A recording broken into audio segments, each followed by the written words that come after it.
Assalamualaikum warahmatullahi wabarakatuh. Perkenalkan, nama saya Adeliana Fitri dari kelas B.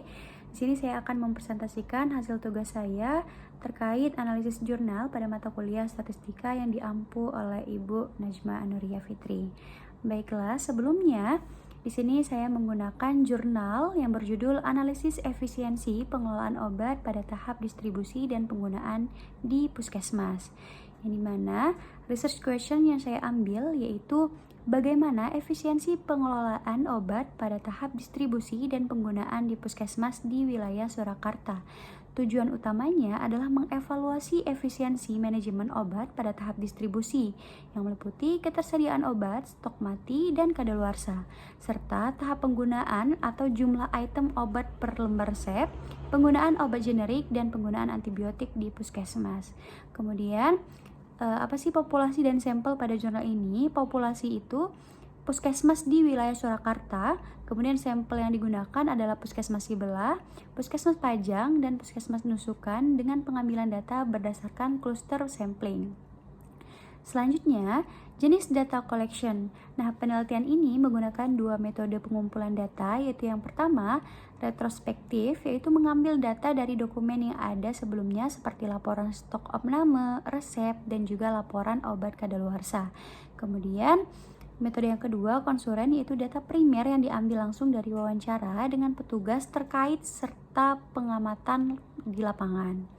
Kemudian, jenis data dan variabel pada jurnal ini yaitu yang pertama, jenis data kualitatif diperoleh dari wawancara dengan petugas farmasi.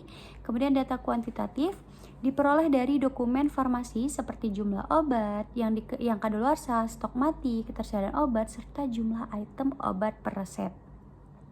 Selanjutnya, variabel pada jurnal ini yaitu yang pertama, variabel distribusi, yaitu ketersediaan obat, kemudian persentase obat kadaluarsa, lalu persentase stok mati. Kemudian untuk variabel penggunaan itu ada jumlah item obat per lembar resep, persentase resep obat generik, persentase penggunaan antibiotik. Selanjutnya, analisis deskriptif pada jurnal ini itu deskriptif yang dilakukan dengan menggunakan tabel dan perhitungan persentase untuk membandingkan indikator-indikator efisiensi, misalnya ketersediaan obat, kemudian persentase obat kadaluarsa di berbagai puskesmas. Nah, bagaimana sih cara penyajian data? Data disajikan dalam bentuk tabel yang membandingkan hasil pengukuran seperti persentase stok mati di setiap puskesmas. Contoh penyajiannya itu adalah tabel rata-rata ketersediaan obat dalam hari dan tabel persentase obat kadaluarsa di setiap puskesmas. Nah, kemudian kesimpulan dari jurnal ini, kesimpulan yang diambil adalah bahwa meskipun ketersediaan obat pada tahap distribusi di beberapa puskesmas sudah mencukupi, masih terdapat obat yang kadaluarsa dan stok mati yang menunjukkan bahwa pengelolaan obat belum sepenuhnya efisien. Pada tahap penggunaan, beberapa indikator seperti penggunaan obat generik dan pelayanan obat menunjukkan efisiensi yang cukup baik. Mungkin sekian untuk pemaparan dari hasil analisis jurnal terkait statistik deskriptif. Kurang lebihnya saya mohon maaf. Saya akhiri. Wassalamualaikum warahmatullahi wabarakatuh.